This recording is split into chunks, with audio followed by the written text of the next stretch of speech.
नमस्कार दोस्तों, मैं हूं रोशन और आप देख रहे हैं जीके अफेयर्स यूट्यूब चैनल। दोस्तों, इस पे डीआरडीओ सेप्टम की तैयारी यहां पर करवाई जाएगी। जनरल अवेयरनेस और जनरल साइंस के सेक्शन को क्वेश्चन के माध्यम से दोस्तों इंपॉर्टेंट क्वेश्चन हम डिस्कस करेंगे। मैं हूं रोशन। दोस्तों, ये लेक्चर नंबर 1 होगा। इसमें कुछ इंपॉर्टेंट क्वेश्चन डिस्कस करेंगे। साइंस के क्वेश्चन भी इसमें मैंने इंक्लूड करने की कोशिश की है। जैसे जैसे सीरीज आगे बढ़ेगी तो इसको बस इंजॉय करिएगा और अपना नोट्स भी साथ में बनाते चलिएगा। और पीडीएफ आपको हमारे टेलीग्राम चैनल पे मिल जाएगा, जिसका लिंक आपको नीचे डिस्क्रिप्शन में है। और कुछ क्वेश्चन पूछना है तो gkfs25@gmail.com पे पूछ सकते हैं। तो दोस्तों, ये लेक्चर नंबर फर्स्ट होगा जो कि टीयर 1 के लिए इंपॉर्टेंट होगा, चाहे आप किसी ब्रांच के कैंडिडेट हों। तो देखिए, क्वेश्चन नंबर फर्स्ट है कि which of the following state of India will host the 2023 men's hockey world cup. तो जैसा कि आप लोगों को पता होगा कि 2018 में जो वर्ल्ड कप हुआ था मेंस हॉकी का, तो उसमें जो है भारत होस्ट किया था और इसको बेल्जियम ने जीता था। लेकिन 2023 को आपको ध्यान रखना है कि फिर से जो है इंडिया में हो रहा है और ये उड़ीसा राज्य में होगा। तो करेक्ट आंसर यहाँ पर सी होगा।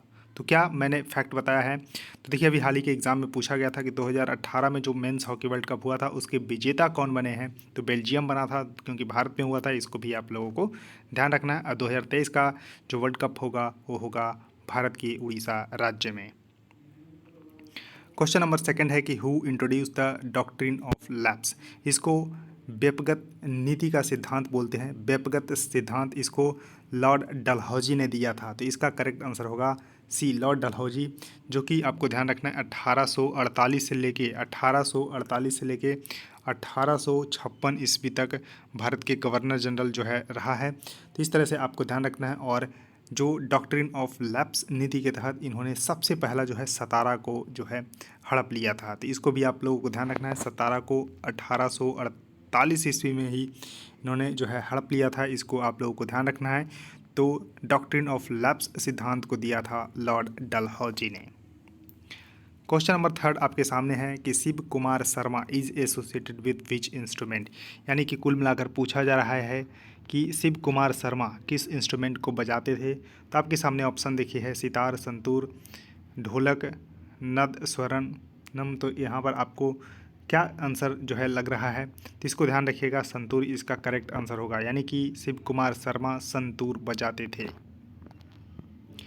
क्वेश्चन है कि with which of the following sports is जो है यहाँ पर बी साई परनीत एसोसिएटेड। देखिए, इनका पूरा नाम लिखा हुआ है, लेकिन आपको ध्यान रखना है बी साई परनीत। बी साई परनीत जो है किस खेल से संबंधित है, तो ये हैं बैडमिंटन से संबंधित। तो करेक्ट आंसर यहाँ पर बी बैडमिंटन सही होगा। बी बैडमिंटन जो है आपको सही होगा। इसको आप लोगों को ध्यान रखना है। इनका देखिए फ़ोटो देखिए बी साई परनीत का, ये आपके सामने बी साई परनीत हैं जो कि बैडमिंटन से संबंधित है। अब देखिए, बैडमिंटन के कुछ इंपॉर्टेंट प्लेयर को आपको नाम याद रखना है। महिला में आपको देखिए याद रखना है पीवी सिंधु, उसके बाद साइना नेहवाल। तो इस तरह से आपको ध्यान रखना है। और पुरुष में आप लक्ष्य सेन का नाम ना भूलें।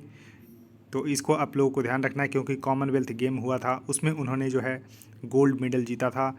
और किदाम्बी श्रीकांत भी आपको याद रखना है। लक्ष्य सेन, किदाम्बी श्रीकांत, बी साई परनीत। तो इस तरह से कुछ इंपॉर्टेंट जो नाम है। और देखिए, तो क्योंकि जो बैडमिंटन टीम है वो थॉमस कप भी इस बार जीती थी। तो इस तरह से आपको ध्यान रखना है रिलेट कर। उसका देखिए क्वेश्चन है कि who was best known for hoisting the Indian National Congress flag at the Gwalior Tank Maidan in the Bombay during the Quit India Movement. यानी कि कुल मिलाकर आपसे पूछा जा रहा है कि भारत छोड़ो मूवमेंट के दौरान ग्वालियर टैंक, जो कि बम्बई में स्थित है, क्योंकि उसमें बम्बई बोला जाता था, तो बम्बई में जो स्थित है उसमें इंडियन नेशनल कांग्रेस का फ्लैग जो है किसने होस्ट किया था, किसने लहराया था, किसने फहराया था। तो इसका करेक्ट आंसर होगा बी, अरुणा आसफ अली। तो करेक्ट आंसर यहाँ पर बी सही होगा। अब देखिए, क्विट इंडिया मूवमेंट 8 अगस्त 1942 को शुरू हुआ था। 1942 को शुरू हुआ था। इसको ध्यान, इसमें इम्पॉर्टेंट जो लीडर्स थे उनको जो है गिरफ्तार कर लिया गया था और जेल में डाल दिया गया था। तो उसके बाद जो है ग्वालियर टैंक मैदान में अरुणा आसफ अली ने जो है इंडियन नेशनल कांग्रेस का जो है फ्लैग जो है फहराया था। तो इसको आप लोगों को ध्यान रखना है, Aruna Asaf Ali is the correct answer. Question है कि आतिश ई चिनार, जिसको फ्लेम्स ऑफ चिनार भी बोलते हैं, एक किनकी ऑटोबायोग्राफी है, यानी कि आत्मकथा किनकी है, जो कि पॉलिटिशियन है, तो शेख मोहम्मद अब्दुल्ला की ये आत्मकथा है। तो ध्यान रखना, आतिश चिनार, जिसको इंग्लिश में फ्लेम्स ऑफ चिनार बोलते हैं, ये आपको शेख मोहम्मद अब्दुल्ला की आत्मकथा है, यानी कि ऑटोबायोग्राफी है। तो करेक्ट आंसर यहाँ पर डी सही हो जाएगा। आपके सामने क्वेश्चन है कि which article of the constitution of India mention that the Lok Sabha must have a speaker and the deputy speaker, यानी कि देखिए भारत में 2 सदन होते हैं, उच्च सदन और निम्न सदन। तो इसको ध्यान रखना है, लोकसभा को निम्न सदन बोला जाता है, राज्यसभा को उच्च सदन। यानी कि कौन से भारतीय संविधान के अनुच्छेद में बताया गया है कि जो लोकसभा है उसके पास जो है स्पीकर और डिप्टी स्पीकर होना जरूरी है। तो आर्टिकल नंबर 93 ऐसी बात कही है, तो आर्टिकल 93 इसका करेक्ट आंसर होगा। इसको आप लोगों को ध्यान रखना है।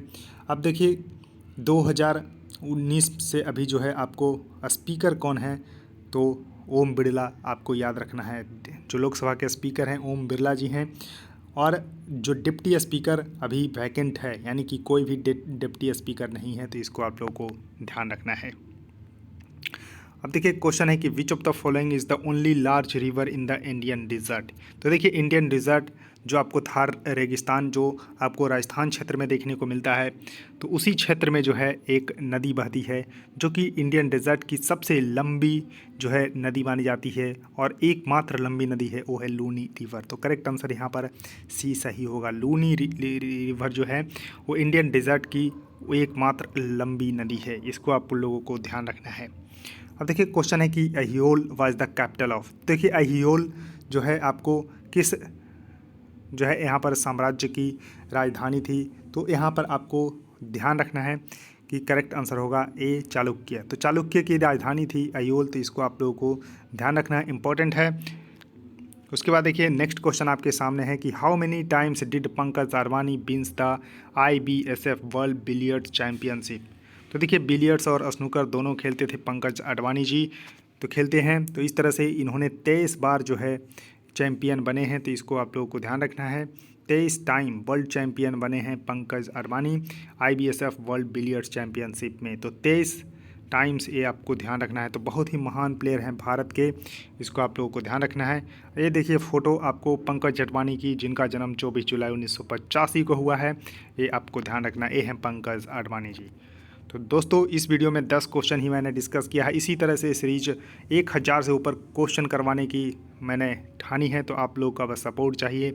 आप लोग बस लाइक कर दीजिए इस वीडियो को, चैनल को ज़रूर सब्सक्राइब करके बेल आइकन को प्रेस रखिए और अपने दोस्तों के साथ ज़रूर शेयर करिए। सो थैंक यू दोस्तों, इस वीडियो में इतना ही।